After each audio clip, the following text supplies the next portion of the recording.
Hello and welcome back to Mystery of Israel Radio. I'm Tom Quinlan, and we're going to pick up where we left off last week, which was in the book of Hosea. And if you'll remember, we've been laying out a Bible timeline from the account of creation in the book of Genesis into the last pages of the Old Testament. The Old Testament prophets. We went to the book of Daniel in chapter 9, where Daniel was visited by an angel and told about a period of 77s that were decreed for his people and for his holy city, Jerusalem. And we found out that after 7 sevens and 62 sevens, Messiah would be cut off and have nothing, or cut off, but not for himself. And last week we looked back at the book of Isaiah in chapter 53, where it says, "He was cut off for the transgressions of my people." And so we finished up in the book of Hosea in chapter 5, the end of chapter 5, in the beginning of chapter 6, where it said in verse 14, "I will be unto Ephraim as a lion," doesn't sound good, "and as a young lion to the house of Judah." So Ephraim represented the 10 northern tribes that had split off from the 2 southern tribes of Judah and Benjamin. So he says, I'm going to be to the northern tribes as a lion, and to the southern tribes as a young lion. Even I will tear and go away. I will take away, and none shall rescue him. I will go and return to my place. I will go and return to my place. Messiah came. He came into his own, and his own received him not. He was despised and rejected of men. His own nation abhorred him. Isaiah chapter 49. I will go and return to my place. So he came, and he was rejected. He was crucified. He died. He was buried. He rose again from the dead, and he returned to the place he came from. And he's now seated, as we read in Psalm 110 a few weeks back. He is sitting at the right hand of the Lord, capital Lord, Jehovah, Hashem, the Father. Psalm 110 says, "Sit thou at my right hand until I make your enemies a footstool under your feet." This verse says, I will go and return to my place until they acknowledge their offense and seek my face. In their affliction they shall seek me early. Jesus said in Matthew 23, I believe, the very last verse of chapter 23, he says, "Look, behold, your house is left to you desolate. For I tell you, you will not see me again until you say, Blessed is he who comes in the name of the Lord." Hosea said, I will go and return unto my place until they acknowledge their offense.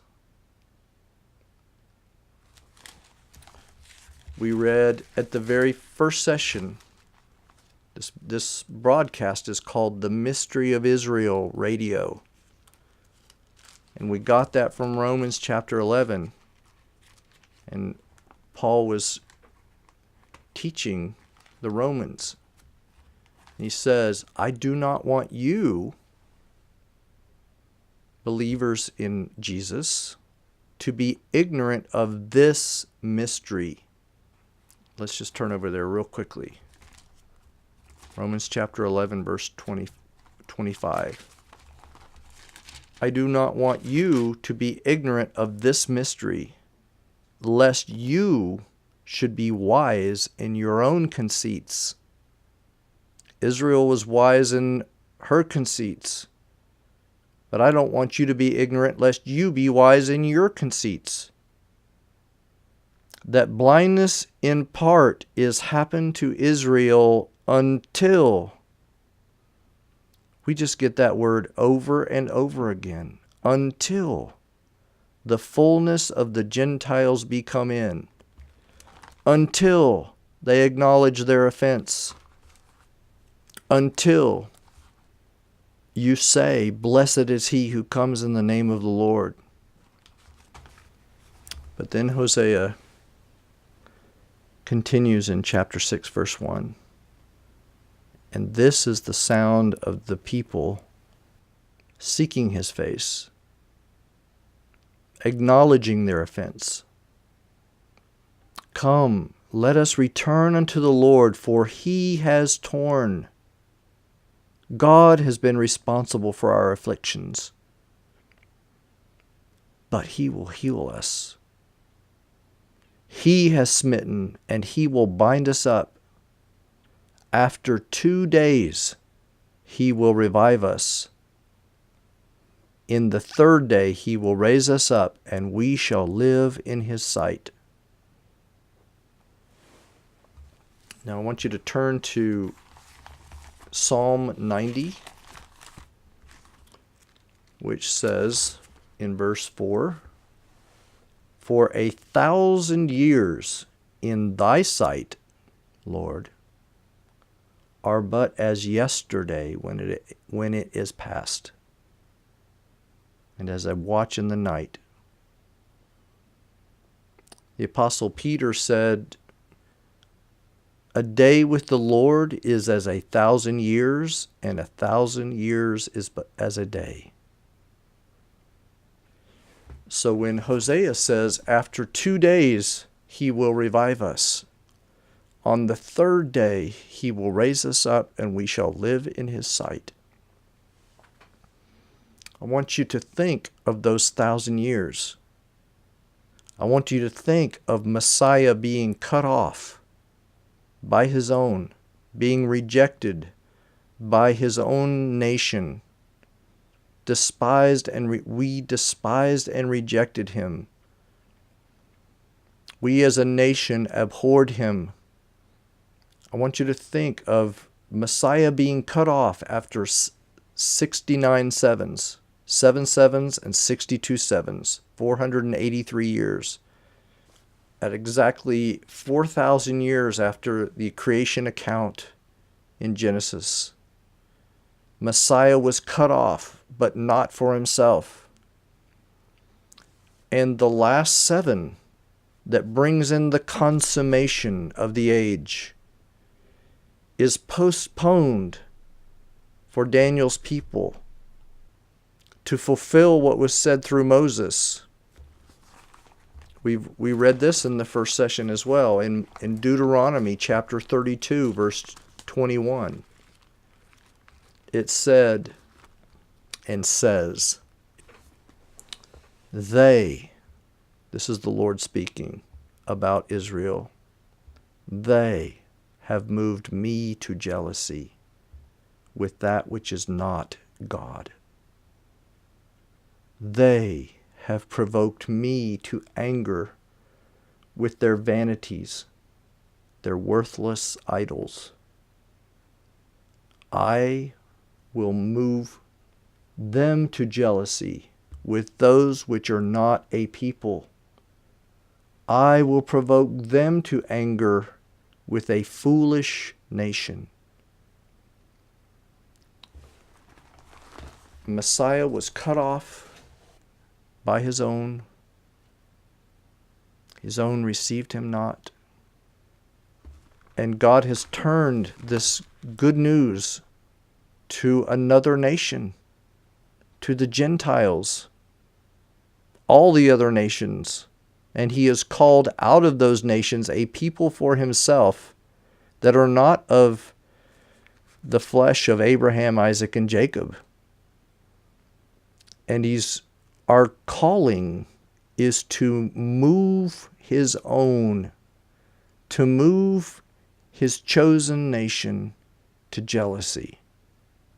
So after the 69 sevens, there is this gap of 2 days.